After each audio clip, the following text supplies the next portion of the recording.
भारत के पश्चिमी तट पर अरब सागर के किनारे बसा एक शहर मुंबई। यह सिर्फ एक महानगर नहीं बल्कि भावनाओं, संघर्षों, सपनों और अवसरों की जीवंत कहानी है। कभी मछुआरों की छोटी बस्तियों से शुरू हुआ यह शहर आज भारत की आर्थिक राजधानी, फिल्मी दुनिया का केंद्र और करोड़ों लोगों के सपनों का ठिकाना बन चुका है। मुंबई की कहानी समय, समुद्र और इंसान के अथक परिश्रम से लिखी गई एक अद्भुत गाथा है। आप देख रहे हैं यूनिवर्सल नॉलेज ग्रुप चैनल और आज हम बात करने वाले हैं मुंबई महानगर के बारे में। तो चलिए शुरू करते हैं। आज की विशाल मुंबई कभी 7 छोटे छोटे द्वीपों का समूह थी, जिसमें कोलाबा, लिटिल कोलाबा, बॉम्बे आइलैंड, मझगांव, परेल, वर्ली और महिम शामिल थे। इन द्वीपों पर मुख्य रूप से कोली समुदाय के लोग रहते थे, जो मछली पकड़कर अपना जीवन यापन करते थे। समुद्र इनके लिए जीवन रेखा थी। नमकीन हवा, नारियल के पेड़ और छोटी नावें, यही उस दौर की पहचान थी। कोली लोग प्रकृति के साथ सामंजस्य बनाकर रहते थे। उनके गीत, त्योहार और परंपराएं समुद्र से जुड़ी थी। उस समय इस क्षेत्र में मुंबई या मुंबा कहा जाता था, जिसका सीधा संबंध देवी मुंबा से माना जाता है। कोली समाज की उत्पत्ति बहुत प्राचीन मानी जाती है। इतिहासकारों के अनुसार ये लोग सदियों पहले भारत के पश्चिमी तट पर बसे। मुंबई, थाने, वसई और अलीबाग के तटीय इलाकों में कोली बस्तियां, जिन्हें कोलीवाड़ा कहा जाता है, आज भी मौजूद है। ये कोलीवाड़े आज के आधुनिक मुंबई के बीच अपनी परंपराओं को जीवित रखे हुए हैं। कोली समाज की जीवन शैली सरल, मेहनती और सामूहिक होती है। सुबह सुबह नाव लेकर समुद्र में जाना, जाल डालना और ताजी मछलियों के साथ लौटना, यह उनकी रोजमर्रा की दिनचर्या है। महिलाएं भी इस काम में बराबर की भागीदार होती है। वो मछलियां बेचने, सुखाने और बाजार तक पहुंचाने में महत्वपूर्ण भूमिका निभाती है। यही कारण है कि कोली समाज में महिलाओं को सम्मान की दृष्टि से देखा जाता है। धार्मिक आस्था कोली समाज की संस्कृति का अहम हिस्सा है। वे समुद्र को माता मानते हैं और यात्रा पर निकलने से पहले उसकी पूजा करते हैं।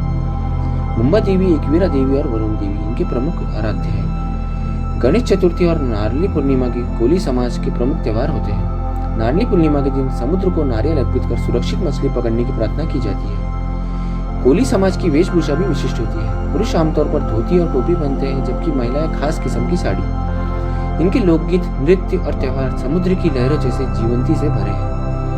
आज भले ही मुंबई एक महानगर बन चुकी है, लेकिन कोली समाज अभी भी अपनी पहचान और परंपराओं सहेज कर रखा है। फिर समय आता है 13वीं शताब्दी। इस क्षेत्र पर गुजरात के सुल्तानों का प्रभाव रहा। बाद में 1534 में पुर्तगालियों ने इसे अपने अधीन कर लिया। पुर्तगालियों ने यहाँ चर्च, किले और बंदरगाह विकसित किए। उन्होंने इस क्षेत्र को बोम्बैया यानी अच्छी खाड़ी कहा, जो आगे चलकर बॉम्बे बना। 1661 में एक ऐतिहासिक मोड़ आया जब पुर्तगाली राजकुमारी कैथरीन ऑफ ब्रेंजा की शादी इंग्लैंड के राजा चार्ल्स द्वितीय से हुई और दहेज में बॉम्बे इंग्लैंड को सौंप दिया गया। कुछ वर्षों बाद ईस्ट इंडिया कंपनी ने इसे अपने नियंत्रण में ले लिया। ब्रिटिश शासन के दौरान बॉम्बे को एक बड़े बंदरगाह और व्यापारिक केंद्र के रूप में विकसित करने की योजना बनी। 18वीं शताब्दी और 19वीं के बीच विशाल परियोजनाओं और माध्यम से 7 द्वीपों को जोड़ने का कार्य शुरू हुआ, जिसे हॉर्नबी वेलार्ड प्रोजेक्ट कहा जाता था। समुद्र को पाटकर जमीन बनाई गई और सड़कें बनी। इस तरह 7 द्वीप मिलकर एक विशाल भूभाग बने, जिसे आज हम मुंबई कहते हैं।